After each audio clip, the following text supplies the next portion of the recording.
Welcome, everyone. We are joined today by MTech MCore member, Viscus Biologics. You've dialed into the MTech showcase of our MCore partners, now numbering 22. As most of you know, we started to build up this network of expertise within the MTech membership in 2021. And so we're really proud to be showcasing today Viscus Biologics. Viscus is both an awardee and, as you'll see, an important party in manufacturing, tissue engineering, and biomaterials design, manufacturing an FDA-registered facility based in Cleveland, Ohio. They've got some preclinical R&D facilities also in Dublin, Ireland. So I'm Jill Sorensen. I'm filling in for Rick Satcher. He's our Director of Commercialization. He and our Communications Coordinator, Madison Bell, who's also on the line, are really the gurus in this space in terms of the webinar series. I will try to facilitate where I can, but mostly be out of your way. We've got some great slides for you, and the session will be moderated by Viscus CEO, Peter Gingras. And Peter's going to be introducing you to Viscus Chief Operating Officer, Robert Priest, and VP for R&D, Justin Baker. So, Pete, turn it over to you. Outstanding. Jill, thank you. It's a pleasure to be here. And I'm going to let Bob call up our presentation. But as Jill mentioned, we're an MTech MCore member, and we have been increasing our level of activity with the different organizations. I also want to mention now that we are attending the MTech annual meeting in Baltimore and would be open to meeting with any other MTech MCore members at that time. Want to provide a overview of the speakers today. Robert Priest is a 27-year veteran of the medical device industry. He earned his bachelor's degree in mechanical engineering from Bradley University in Peoria, Illinois, and his MBA from Kent State University in Kent, Ohio. He is a licensed professional engineer in the state of Ohio and has worked across multiple industries, giving him the background to ensure customer satisfaction and continued growth of Viscus Biologics. The next speaker is Justin Baker. Dr. Justin Baker graduated magna cum laude with university honors from Brigham Young University with a degree in mechanical engineering. He subsequently earned a PhD in bioengineering from the University of Utah. Dr. Baker completed a year postdoc at the Cleveland Clinic and subsequently began working in product development with Northeast Ohio medical device companies. Dr. Baker is U.S. Regulatory Affairs certified and has authored many successful 510(k) submissions. He has been with Viscus Biologics for 6 years and currently serves as Vice President of Research and Development.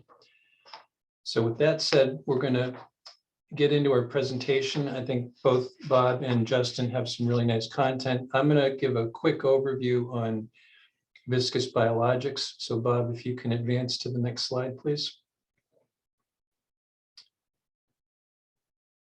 We've provided some overview here. I think we've got background on our focus today is going to be product realization with some interesting background and case studies.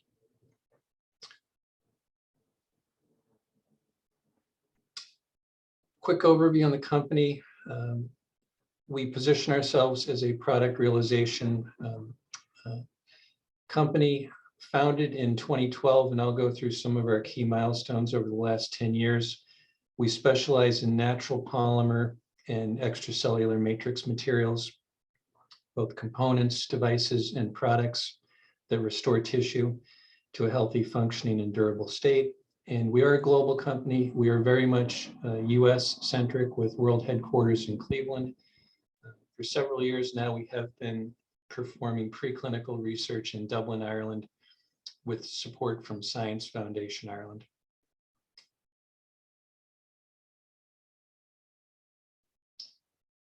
I will not go through each of these key milestones, but Viscus was formed in 2012. And as I said, we're very much Cleveland centric. Our headquarters are in Cleveland. Early on, we were within the Global Cardiovascular Innovation Center at the Cleveland Clinic and moved to a dedicated high capacity facility in 2018.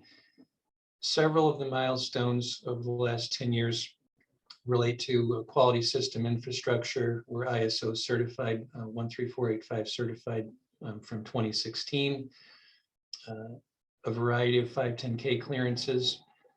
And now we've been building out in a dedicated 15,000 square foot facility, and Bob will go through that in some level of detail. And finally, I just want to give you an overview of some of our core values as an organization. We're very much approachable. We're very much customer needs based. So we like to work with customers, whether it's an end user or a corporate partner. We like to think of ourselves as being a nimble and agile company. Also important for today's discussion structure, everything we do within the organization has a controlled procedure policy associated with it. So there's a fair bit of structure to our design and development process. High degree of integrity in terms of quality. We're FDA registered and we do comply with the 13485 standard. And finally, perseverance. We work very hard with our customers, and we feel that effort does count twice in terms of achievement. This is a good transition to Bob, who's going to take us through some of our design service capabilities. We've put up this slide just to give you an idea of some of the different fields that we work in. It is not an exhaustive list, but we do quite a bit in wound care, and more recently we've been moving towards different surgical disciplines, orthopedic, general, and otherwise. So Bob, I will pass it over to you to walk us through some of the different design services that we offer. Sure, thanks, Pete. So we desire to be your life sciences partner. We have several characteristics of the organization that we feel make us unique and make us highly suitable to help our customers with their life science needs. We've been around for 10 years. We have grown the business. We have grown our qualifications and our experience levels of the personnel that are working here. We have partners that we work with as well. And so as far as the team goes, we have a good level of experience to help you. Everybody has their own way of managing projects, and we have taken ours and formalized it and fine-tuned it into what we call our D4 process, where we go through the various stages of development. And I'll talk about that more in some of the coming slides, but that has proven to be a very strong tool for us in our ability to be successful and to provide end results that people are looking for. And third, our supply chain is another one of our strengths, especially in today's world. Everybody is having challenges getting things that they need, especially within what we do. A lot of our products are tissue-based, and we have partnerships with multiple organizations as far as the ability to source tissue, the ability to source chemicals, to source supplies, and all of the things that are needed to go through this process, both in a development and in a production scale. So, you throw all those things together, and those are the things that have helped us to be successful and that we feel can help us to make you successful as well. As far as the specific things that we can do with those capabilities, I mentioned tissue biomaterials, chemical sourcing earlier. Those are some of our strengths. A lot of our products are made, they're derived from animal-based tissue. We have sources for that. We have sources for not only raw chemicals, but also tolled and pre-mixed chemical solutions that we need to do some of our higher volume products. From the standpoint of decellularization, the tissue as processed needs to be in a state that's not going to be bioreactive, that's going to be safe for people to use, not cause a reaction. And so we've developed those capabilities in multiple processes. Lyophilization allows us to give you a stable shelf life, solubilization, particle size reduction there allows us to also get it into a format that is suitable for your intended use. All the products need to be manufactured within a clean room environment. Obviously, things can't get the people sick that you're trying to treat.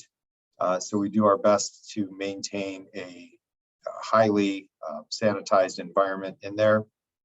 We do have experience with the major modalities of terminal sterilization, E-beam, gamma, ethylene oxide, and we're familiar with validations and ongoing quality assurance processes for all of those. We have a lot of partnerships, and we have experience testing and characterizing various biomaterials through multiple means. And we have a lot of experience with regulatory agencies, primarily with the FDA. People will come to us sometimes and they say, hey, I have a great idea for something. I need to submit it to the FDA. I don't know how to do that. And we can help you to do that because we've done it several times. Justin's going to talk about some of those case studies in his section of the presentation here today. We can do CAD modeling for you, and everybody's getting into 3D printing, and we've been in it for a little while, and so we know about additive manufacturing and bioprinting as well. So you may be asking, well, how do you accomplish all of these things? We have a 15,000 square foot production site that we are currently in here in Cleveland. About a third of that is clean room space, about a third of it is office space, and about a third of it is warehouse. Within the clean room space, divided into 4 primary areas. The largest of those is our wet processing area. We like to say that's where the magic happens. That's where we do all of our decellularization processes. So we bring the raw tissue in there, we bring the chemicals in there, we perform those treatment processes, and then the final steps to prepare it for drying or whatever the next step may be within that process. We can do production scale manufacturing within this space. We can mix our own chemicals in this space. And something that's important that a lot of people perceive as an afterthought is your waste stream. You deal with all these chemicals when you're manufacturing. You have to know what to do with them. We are highly experienced in the EPA regulations and the things we have to do to make sure that we dispose of those in a safe manner. From the standpoint of drying, we do have lyophilization capabilities to remove moisture from the products. We do have pre-freezing capabilities. We have a pilot lyophilizer that we can use for cycle development. And then once we've developed the cycle, we do have multiple production lyophilizers that can be used to schedule your products in for actual production use. We do have some oven drying capabilities if you're looking for some alternate drying methods or combination drying methods. And we do have the ability to perform moisture analysis on your products to ensure that we are meeting the requirements of your specifications. From the standpoint of mixing and filling, which is the third room that we'll cover there, some products, primarily those that are maybe in a gel or some sort of viscous solution format, may need to be packaged, they'll need to be mixed. And so we have the capability of mixing these things. We have the capability of filling them into jars and tubes. We're currently looking into some syringe type filling for some projects that we're working on. And we have some temperature controlled storage within this space as well. So we have a wide range of capabilities as far as mixing and filling. I don't have a specific slide on the packaging room that we have, but that room is dedicated towards a lot of manual assembly, putting things into pouches, sealing them, cutting, milling, those types of secondary processes. And then once they are in the final state, they can exit the clean rooms. Once you're out of the clean room, we have our office space. We have a decent amount of warehouse space to manage the supplies that we bring in. Basically, we have 3 main types of raw materials in this business. We have packaging, we have tissue, and we have chemicals. Packaging and chemicals can be stored in the warehouse area. We do have a relatively large walk-in freezer for the storage of all of our tissue components. So, we have the ability to grow and to meet the needs of our customers. So I mentioned earlier our D4 process. This is where we take your needs and we transition them into something that you envision as your final product. The first step of D4 is the define process. Everybody knows that a problem well defined is a problem half solved, and we firmly believe in that. So we take the time to define the scope of the project, what the plan is to commercialize it, understand ideas, make sure we understand what the needs are for the product, what technology we need to be involved in, does it fit, do we need to go get things, get a good picture of everything up front so that at the end of this stage, everybody has a good picture of where we're going and what it's going to take to get there. The second step is the discover phase, where we're discovering the technology and the processes to bring it to market. And this is where we start to get into investigating tissue decellularization, lyophilization processes, form factoring, researching the things that we need to understand to take it to the next stage to really commercialize it. We'll do advanced market research if it's needed. We will perhaps start some biochemical preclinical testing and maybe have pre-submission meetings with the FDA at that point in time. Once we get through that phase, the third phase that we work with the customers on then is our develop phase. And at this point, we've learned the majority of things that we need about what it's going to take to do this, and we will develop it into something that can actually be manufactured. So at this point, we are releasing our specifications, we are entering it into our ERP system. We're going to go ahead and make pilot product to submit for biocompatibility, toxicity testing, viral clearance testing, all the things that the FDA is going to look for in a product of this nature.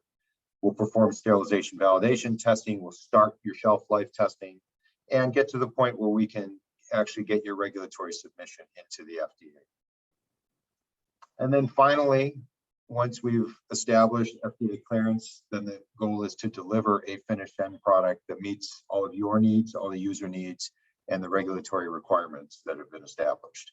And so we will continue with material resource planning, working with our supply chain, manufacture it at scale within our GMP clean room environment, and we can assist with post-market clinical evaluations, risk assessments, anything that you may need in order to support ongoing manufacturing of this product. So altogether, we have 4 primary phases. The nice thing about this process is that it's structured. We have gate reviews in between where we review the progress of the project, good project management fashion there. But the other nice thing about this is it's flexible. You don't have to always enter at the define phase. Depending on where you are with your project, with your initiative, you may come in at the develop phase. You may already have everything worked out. Maybe you already have an FDA clearance on a product and you just need somebody to commercially manufacture it. And so in that case, you could come in at a later phase and we can work with you simply to act as a contract manufacturer. So we've worked with small companies coming out of universities who are just securing, Series A funding, Series B funding, to large multinational corporations who have come in with requests for product development or just contract manufacturing as well. So we are well versed in working with all sizes of organizations, and we have the flexibility to allow you to enter the process at any of the phases as it seems appropriate. And I will now turn it over to Justin, who can talk about our product platforms. Bob, I may jump in here first, and thank you for that overview on the design service. And Madison, this is probably a good time for our first polling question. You can list that. We are very much focused on natural polymers, collagen-based materials. We do work with some synthetic materials, and Justin will touch on that, but we thought it'd be nice to get an overview of the audience and what materials are of interest. So our question is, which natural biomaterial source is preferred? Single choice, porcine, bovine, recombinant, or other synthetic? If you could answer this question, please. We'll give everyone a few seconds. And then we'll transition to have Justin provide a little background on each product platform, and then he'll go through some case studies which reflect the design process that Bob has just outlined. Yeah, so the product platforms that we have here, we leverage that they're there to allow those who would work with us, our customers, to leverage that if they so choose. Or as Bob said, if they come into it with something, we can take that from where they are to where they want to be. But we have shown here, we do a lot with extracellular matrix. We call this our Xenomem product. It is a xenograft peritoneal membrane. We have a synthetic polymer that is a radiopaque tissue marker. Fiber marks, this is a platform. This is going into more of tissue marking and surgery, like Pete had mentioned earlier. Our VitaNative brand is type 1 collagen. We've done some other types of collagen, either powder or solubilized. This we're getting into some of the bioprinting realm, or collagen safer coating. And then we have licensed a technology that is an antimicrobial from a company known as Zeovation, a silver zinc nanozeolite. And we've been using this in some of our R&D and grant applications as a platform as well. Next slide. So in extracellular matrix, why would you want to use extracellular matrix? There's a lot of things that even as you go through a decellularization process, some of those goodies remain amongst the proteins of that structure. And these have an impact, excuse me, on recruiting cells in wound healing into the environment. It can help with the wound milieu. That helps to reduce proteases that can make it harder for the wound to transition from, say, a stalled wound to a healing wound. We've done a lot of characterization on our peritoneal membrane platform. Next slide. The radiopaque tissue marker, we've shown this to be visible on CT, X-ray, and mammography. Down in the bottom there, we got some little icons that show some of the, I guess, unique advantages of it. It's tied in place, so it helps to prevent marker migration. If it comes with 36 inches of marker, you could potentially cut them into smaller pieces and have multiple markers per unit, or you can use it as a continuous outline to outline a region for marking. Next slide. The VitaNative purified collagen. At the top, we've done powder. At the bottom is, say, more like a gel or a solution. And we can either do a powder that is from a solution, say, or just do it through a decellularization process and get more fibrillar collagen, depending on what it is you're looking for. Next slide. Antimicrobial. There's been a lot of work that has been done both through us as well as the company that we have licensed this technology from, looking at its effectiveness against different types of antibiotic resistant, as well as general bacteria, fungi, and comparing it on in different formats for applying that antimicrobial. We're pretty excited about that technology.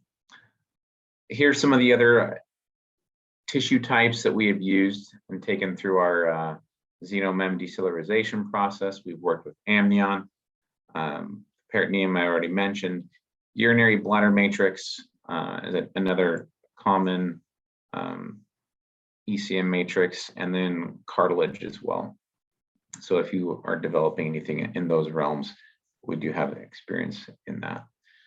So now I'm going to kind of tell, I guess, more of a story on some of these platforms. So the Xenomem wound matrix, we developed it from concept to market, And the things that we liked about this peritoneal membrane is that it has a basement membrane portion to it. And then it also has a connective tissue side. So there's a sidedness to the product. It has the typical indications of many of the wound matrices or sheets that you have out there for burn, up to 2nd-degree burns and wounds. Next slide. So just a little bit about decellularization. The reason why it's performed typically is you're wanting to remove any antigens or DNA or proteins on the cell surface that would create or cause an immune reaction. Some of the ways that this is typically done is perfusion or immersion. These are typically a chemical type process. There are physical or electrical ways that you can decellularize. Here, I think this is from Miromatrix, where they're taking a heart, they're perfusing the chemicals through the heart, and you can see over time, it's basically removing both the color as well as the, essentially the cellular material, leaving just the protein structure there. Temperature is a way to decellularize. You can go through multiple freeze-thaw cycles, then lysing of the cells happens as those ice crystals form. Very common way of decellularization is basically using salts and detergents. So osmotic pressure is coming from the salts. Detergents basically form these micelles similar to how your clothes get washed and remove dirt. The hydrophobic areas go towards the inside and the hydrophilic on the outside. This interacts with the cell membranes, which also have that dual lipid barrier membrane. And so the detergent basically pulls off some of those lipids from the cell membrane that lyses the cell. And this is how the decellularization occurs. Here's an example. We've comparing some of the histology of the peritoneal membrane that we've decellularized and another one that we purchased and then performed. And you can see in the bottom right and the top right, you don't want to find those dark purple spots. Those are essentially the nuclei, which would suggest that there's still cellular material left over in the membrane. You can also see the basement membrane in the top of the xenomem, and then the connective tissue, which is much, I guess, more dispersed. Next slide. When you're clearing or obtaining a clearance from the FDA on a new biomaterial, you're going to need to show viral clearance. This is typically a more expensive part of the process. You have to show that your process in multiple steps is able to remove any viruses, enveloped or non-enveloped, that would be present in the tissue. Here's an example of some of the things that we did in characterizing the xenomem platform. Free amine ratio is just kind of showing how quickly or easily it's going to react with other, I guess, chemicals and parts of the environment. The middle graph here, comparing it to Tanaglide, is basically showing over time as it breaks down in the presence of collagenase, for example, showing that xenomem is actually going to react with its high amine ratio and the quick decrease in weight. It's going to remodel fairly quickly. Yet in the middle, we're looking at the mechanical properties compared to one of the competitive matrices that we tested. It shows much higher mechanical strength. So it is a strong material, but it will remodel quickly over time. And then in the bottom right, we're looking at coefficient of friction. We're looking at here how well, say, one side is going to allow sliding, say if you use this as some sort of a wrap. Next slide. We've looked at immunohistochemistry. So we're looking at what are the different proteins that we're finding that remain within the ECM. Fibronectin is a typical extracellular matrix protein. Elastin you see in green. Elastin is an important part of extracellular matrices that allow it to kind of have that more elastic feel to it. And then other ones that we have seen is fibroblast growth factor and transforming growth factor beta, as well as multiple types of collagen. This slide, we looked at, how does the Xenomem platform, say in a sheet, when you put it in the presence of a collagenase, how long does it take to degrade compared to other sheets out there? And Xenomem is the dark line. The dotted line is actually promogran, which is a part collagen, part oxidized regenerated cellulose. So the cellulose will not react with the collagenase. And then the ones in green are different powders. We've worked with this Purocol powder, which is the dark line here in green, and then also comparing it to some of the other ones. This is a great test for looking at how well your sheet or powder or whatever,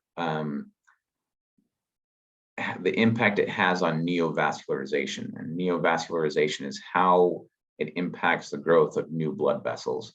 So in a wound healing product, you want it to encourage growing new blood vessels if you're trying to remodel the area. So essentially this takes a piece of a rat aorta, a section of it, and then it's put with some medium on top of or in the presence of your product, and then you let it culture, and you want to see how much area or the pixel area increases as new blood vessels start to form out of this section of aorta. And yeah, so this is just showing that compared to the other ones, Xenomem was doing better. We kind of talked about the collagenase next, and then elastase is another protein where breaking down elastin, another protease, how well it sticks around. And this is the presence of fibroblast growth factor basic, and comparing it to other sheets that are commercially available. And this we wanted to include is, this is like the end goal, right? This is the letter that says, okay, now you can market your product within the US. And we attained this clearance in 2015. The next case study is a synthetic product. We had, it's a good story. We had basically taking it from concept to market. It's a radiopaque tissue marker that was used for soft tissue marking. And essentially the Cleveland Clinic approached us here, in Northeast Ohio, said, hey, we want a marker for that doesn't migrate for a rotator cuff study. And essentially these are the two indications of the product that we have, fiber marks. We'll go into that next slide. So late 2015, Dr. Iannati was a shoulder surgeon at the Cleveland Clinic, approached and said he's kind of an expert in rotator cuff. And if you know much about rotator cuffs, even after you have rotator cuff surgery, a disturbingly high number of them go bad, or you need like follow-up surgery. And so some of the question he has is like, why is it so high? It's like something like 35 to 45% of these. And so what they were doing, next, go ahead, tab, was using these tantalum beads. And this is showing how small these beads are on the outside of this quarter. We're basically threading these through some suture and then threading it and then marking with the suture in the rotator cuff. And it was really hard to handle. And they would migrate still. And basically all the surgeons didn't want to do this study because the markers were too hard to use. So we followed our D4 process that Bob explained, kind of starting from, here's the the problem, here's the concept, and then we took it all the way through to clearance. Next slide. All right, so what we ended up with, here's an example at the top right from a CT scan showing what the marker looks like, and it's an ethylene oxide sterilized device. The white markers are kind of showing it, and then in the bottom you see kind of a graphic, I guess, of how it could be used in a more continuous outline area. So next slide. So we got this clearance on this ability to mark tissue, and it was starting to be used for the clinic for this rotator cuff study. And we were kind of saying, well, we have this product now. Is there a larger use for that? So we started interviewing other clinicians at the clinic and elsewhere. How would you use this product? Here, we have this radiopaque tissue marker. Where would you use it? Is this more of a technology push, or is there actually a market that could pull this for use? And some of the benefits it had, this is a great way to track healing and tissue movement. Next slide. Because it's sutured in place, there's less chance of marker migration. Next slide. We were providing it in 36-inch increments. You could potentially cut and use multiple markers from a single sample. And what we had learned from this is a lot of them said, oh, I'd use it in this research that I'm doing. But the majority of the value that we've learned was out there was really in its use or potential in oncology and radiology. And so knowing that,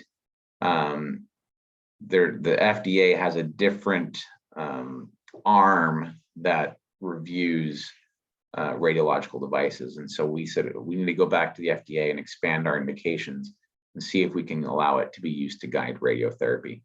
So, that involved, how does this stay safe when there's new risks? We leveraged a lot of the original design file in order to reduce testing and obviously cost. And then there was some additional testing that we had to do for visibility post-radiation, mechanical testing post-radiation, as well as some of those mammography images, as a lot of the radio guiding of radiotherapy takes place in, say, breast cancer as a major market. So we then entered into a distribution agreement with a partner focusing on, again, breast cancer surgery, and particularly on targeting or marketing of lumpectomies. So you've basically had a surgery to remove a cancerous lesion. They remove that, and they want to mark the margins of where that was removed from. And then basically this gives the radiologist who is then performing the radiotherapy better confidence on exactly where to shoot for, right? And this is a video that kind of explains and kind of shows what that looks like. Moderator Surgical is the company that's distributing it. We're manufacturing it. It's known as Veriform. It's been used in over 5,000 patients now. It's very adaptable. I mentioned it's placed when the lesion's removed. It's been 510(k) cleared for this new expanded indication.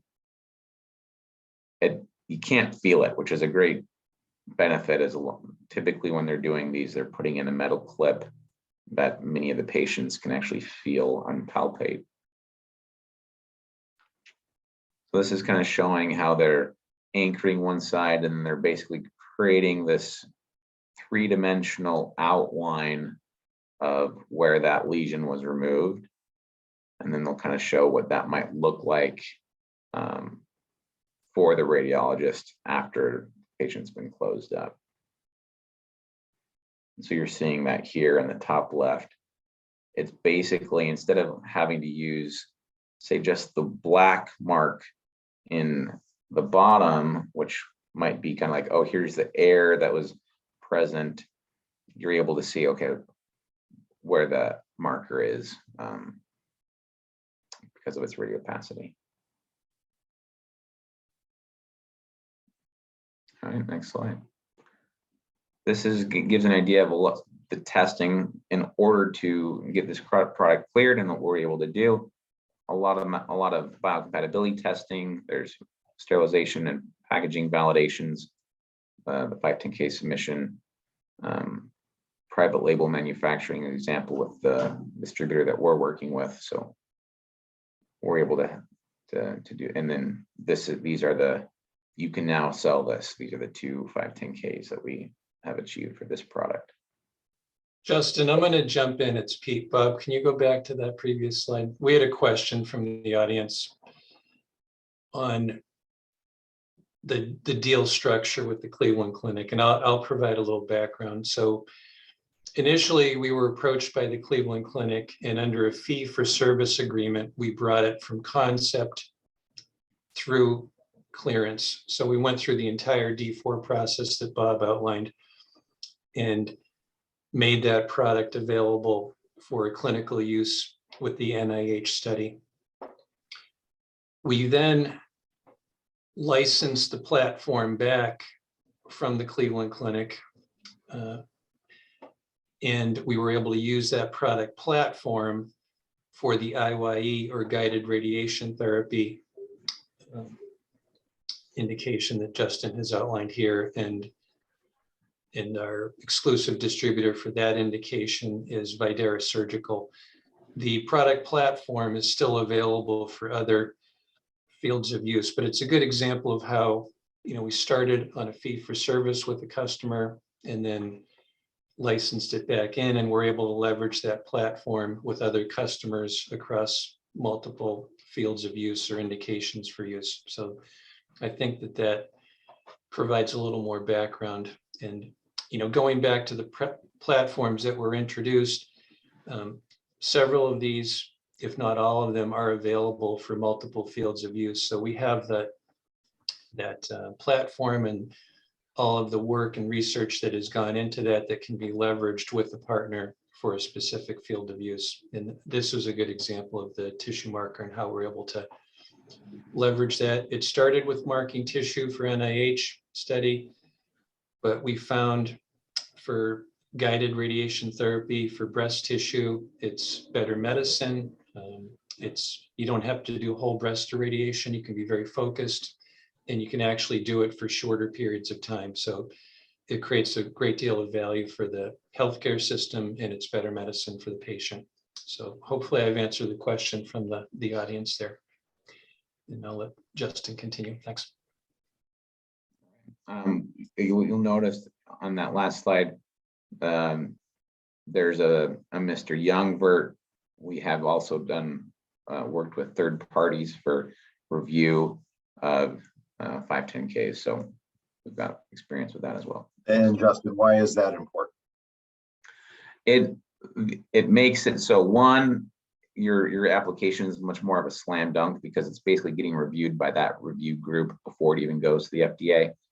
And that then can make your application period for review much shorter. And actually, during the time while we were doing this, there was the government shutdown. And because we were working with the third-party review group at the time, it didn't really impact us much because they were still able to communicate with the FDA despite the government shutdown. So there was some advantages to us at the time. The last one is I'd say it's a smaller case study I'm going to be presenting here, but it's also a lot of work that has gone into this. It's a different example in the fact that the customer came to us with much more of a finished or design lock external product and basically said, we can make this on a lab scale. We want you to take this, scale it up. And when I say scale up, currently, since we've done this project, we've delivered over 1 million units, and we deliver about 50,000 units a month. So, non-insignificant numbers. This is in the wound care space. It's a collagen powder, and we're essentially trying to maintain, I guess, the native properties of that collagen powder. Next slide. Yeah, so a goal was essentially, hey, we want it to be high quality native collagen powder. And some of that is in the wound care space, you can look, oh, collagen powder, but a lot of the collagen powder that's out there is really essentially denatured collagen, which at that point is closer to gelatin. And they wanted it on a nationwide scale. So, we took it through our D4 process, but like Bob was mentioning, it started from, much later part of the stage or phases. Mentioned a little bit, so collagen has chemotactic properties. It plays a role in cell signaling. The integrin receptors on native collagen and fibronectin plays a role in cell mobility and transport.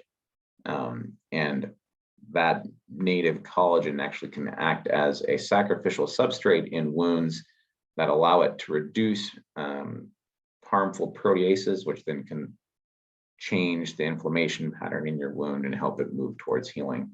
Whereas gelatin, which is a highly processed collagen, which has largely become denatured through either harmful chemicals or heat, temperature, lacks some of these biological responses.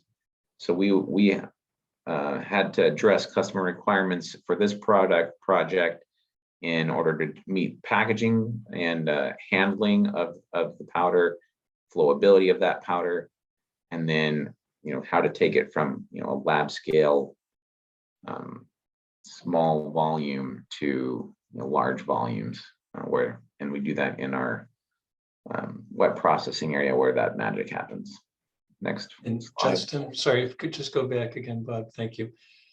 Just want to stress, and I think it's important for the audience on this call, that the customer came to us with their product design at or very near design lock. So I think a lot of people on this MCOR call may have their own product concept or product at a more advanced stage. We can go from that point with your intellectual property and your design and advance it through the later stages of the D4 process to market. So this was a good example of somebody coming to us with their product platform. So we're not limited to just leveraging what we have in-house in our own toolbox. We can work with a customer's technology as well.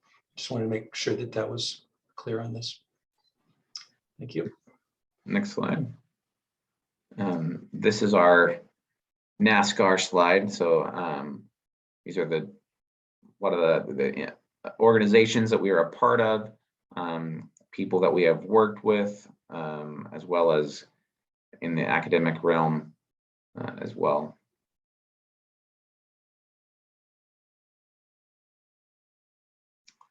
I don't know, Pete or Bob, this might be closer to your purview. Why don't you take this, please? Sure thing. So anybody who works within the medical device space knows that quality is paramount to everything that you do, to ensuring patient safety and that the devices do what they're supposed to do. And so we have set a high level of importance on our quality standards, our quality system. We've established our quality policy, which you can see here. We have achieved ISO 13485 certification and maintained that for a number of years. We're FDA registered. We are constantly growing. Our VP of quality actually is a former FDA inspector, so we have a lot of insight as far as what the agency is looking for in order to maintain a good facility here. And we're always looking to improve. Right now, we're actually looking at bringing in that green light guru solution to help us to be better at what we do, help us work a little bit better with some of the remote work that is a realism in this world today, and makes us better all around. So, we follow the standards, we keep quality at the top of our minds in everything that we do. And thus far, that has proved to be a very successful model for us. Very good. Thank you, Bob, and thank you, Justin. I think we're at the end of our presentation. I wanted to, we do have a couple of polling questions that Madison's going to call up, but I think it's important to emphasize here that the reason we're presenting today is to see if there is some collaboration with other MTech, MCore members. You know, it could be a project where we support design and development. It could be a grant submission. So to that end, a couple of questions here. First one is, do you have an active project that will require an FDA submission? And would you like Viscus Biologics to reach out to you with more information? And I also want to emphasize again that Justin and I will be at the MTech annual meeting, so we're happy to schedule a one-to-one meeting at that point as well. Thank you, Pete and Bob and Justin. As folks are responding to poll questions, I think I'd like to take just a moment to say thank you. What a very informative presentation. The slides and your descriptions contain lots of valuable information, invitations for folks to be in touch with you. I'm intrigued by the range that you are offering, from design build to manufacturing and your interface with regulatory. Are there areas that as a 10-year-old company you'd stay away from? I'm just helping to frame the conversation here for and with you. It's a good point, Jill. What we presented is not exhaustive, but you do need to specialize. And I think biomaterials, you know, by and large, we work with native biomaterials, collagen, extracellular matrix, but that radiopaque tissue marker is a good example of how we can just leverage our overall understanding of biomaterials and biocompatibility to bring something to market. I also see that you've been pretty nimble on the intellectual property front. When you were approached by Cleveland Clinic, they own the innovation, but you are appreciating, it looks like, that there are certain times that you might license in certain things to carry an effort in a direction that licensor may not be ready, able, willing to pursue. Do I have that right? No question. If there's intellectual property and, you know, through our define phase, and if we can establish the need in the marketplace, then we'll work with the partners such as Cleveland Clinic or some other third party to bring that intellectual property to market. So that's a very fair point. I do see there's a question from the audience, and Bob, I think this might be most appropriate for you. Do you have experience with syringe filling for viscous polymer-based materials? What are some of the challenges in that? So Bob, we do have a clean room for filling, and we've done some pretty viscous materials. I'll let you answer that. We have. So as far as viscous materials into syringes, we haven't quite gotten to that point yet. We are doing some smaller containers, but not so much syringes. What I will say with the viscous materials, though, is that introduction of air and avoiding that is important. In some cases, temperature control is important to control the viscosity and assist with what you're trying to do. And then it gets into the type of equipment that you're using to fill it and the ability to qualify that and validate that for repeatability. And I think a lot of those things around air and temperature and stuff do have an impact on that. And then it really gets into, are you looking at filling based on volume or filling based on weight? And if you're looking to fill based on weight, then you have to take into consideration other things such as density and those temperature effects. Because basically your filler is pulling a volume. So those are some of the things that we've had experience with. But as far as in the little syringes, not quite so much. That, like I said earlier, that's one of the things that we're currently working on. But we would take the knowledge that we've used on some of our design service projects, Bob. In some of the design service projects, we've done a small amount of the syringe filling. Yeah, but just at a real small pilot scale at this point, but not a production scale. I think that's important too, to note that, look, we can't be all things to all people, but sometimes a project, we leverage our supply chain and network of service providers. So we don't do everything in-house. For something like syringe filling, we can contract that out. You know, a lot of our sterilization services and some of the other work, we have established relationships. We've qualified third parties. So where appropriate, we can work with an outside resource to get the job done. Exciting to hear that you have been working with another MCOR partner, Greenlight Guru. Perhaps some of those on the call today recognize Greenlight. Mentioned we have 22 MCOR partners that are part of MTech, and so that's very encouraging. Another expert group and evidence of the value of coming together to team, both for you to help other MTech members tap into the network, those that you know that might facilitate different aspects of design, build, manufacturing, product development, or also to provide the services directly. No question. That's why we're here today, Jill. And it's early days with the Greenlight Guru, but we see the value of that platform, not only for medical device design and development in the US, but that platform will help with regulatory clearance in other regions of the globe. And we just think that it's an interesting platform to build off of. So we look forward to working with them. We've done such a fine job of presenting your capabilities and the background work to date of the company.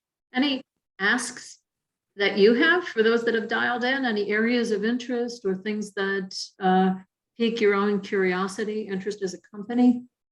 It's a little bit of a fun question. You can say, no, thank you. That'll be the next webinar, Jill, but I'm just a bit curious.